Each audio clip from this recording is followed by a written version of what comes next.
Hali gani mwanafamilia wa channel tupendwa hii hapa ya Kileo Media.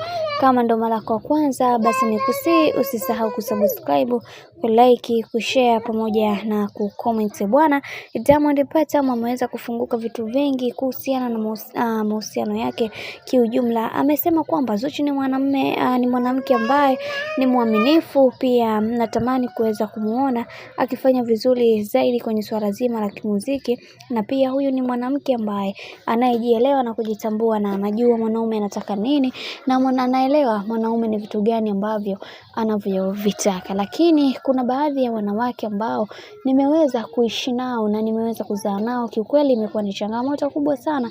Lakini kwa upande wa bibi Zuhura, amekuwa ni mwanamke wa tofauti sana, kwa sababu anaijua mipaka yake na anajua thamani yake kwa hali ya juu. Kiukweli hili jambo ndio linazidi kunivutia kutoka kwake, kwa sababu yeye ni moja kati ya mwanamke ambaye anatamani kuweza kuona nikifanikiwa, na yeye anatamani kuweza kujiona anapiga hatua kubwa kwenye swala zima la utafutaji wake pesa. Na pia tumeweza kuona baadhi ya mashabiki wengi waliweza kulalamika kuhusiana na kile kitu ambacho alichoweza kukisema, akisema kwamba hakuna mwanamke yoyote ambaye anayemfikia mke wangu, yani bibi Zuhura. Sasa kwa hiki watu wengi wameweza kuchukizwa sana, na kisha wakafunguka wakasema kwamba kwa mwanamke gani ambao uliokuwa naye mpaka inafika kipindi eti leo hii tukufanye wewe ni mwema kwetu na tukuelewe kwa hicho kitu ambacho unachokizungumza.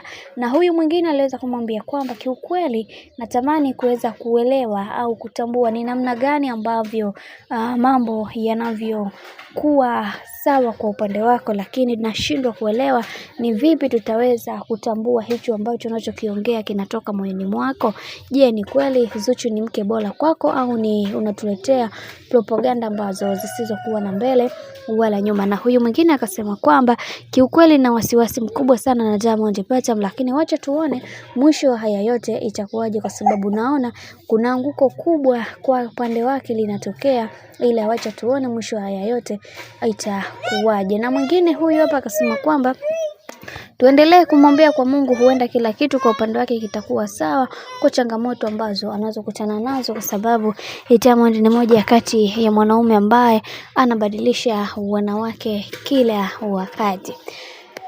Bwana, mambo ndo kama hivyo ambavyo navyozidi kuona mambo yanazidi kutaradadi. Mimi naomba nikusii kitu kimoja, kama ndo mara kwa kwanza basi usisahau kusubscribe, kulike, kushare pamoja na kucomment, kwani ukifanya hivyo utakuwa umejiweka katika nafasi nzuri ya wewe kuweza kuenjoy na kufurahi pia.